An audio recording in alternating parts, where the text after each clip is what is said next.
po. For today's video po pala magbibigay ulit ako ng update tungkol dito sa braces ko. So, hindi pa po pala ako nakapagpa-adjust nung December pa. So, magto 2 months na ngayon na hindi pa ako nakapagpa-adjust ng ngipin. Kasi may okasyon nga ng December. So ayaw akong sumakit ng ngipin ko. Tapos ngayong January medyo na busy ako kasi tumataas ngayon cases ng mga COVID. So, ina-assist yung mga employees sa mga swab test, ganyan. So, yun po, bali, napansin ko sa ngipin ko na hindi na siya masyadong sumasakit nung January. Yun, wala na ako nararamdaman na parang masakit, ganun.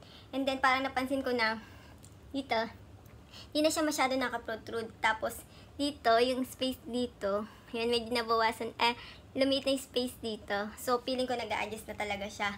So, ayan, parang nagiging naaalay na siya ng tama yung bite ng ngipin ko. So, nag-message sa akin ng orthodontist ko kung kailan daw ako magpapa-adjust. So, baka by next week magpa-adjust na ako ng ngipin, yung braces. So, yun, and then magbibigay ulit ako ng update on. So, ngayon po parang nag-o-okay na yung ngipin ko. So, baka this year na lang na mga ilang months pa pag nagsarado na dito, baka sakaling tanggalin na rin itong braces. So, yun po.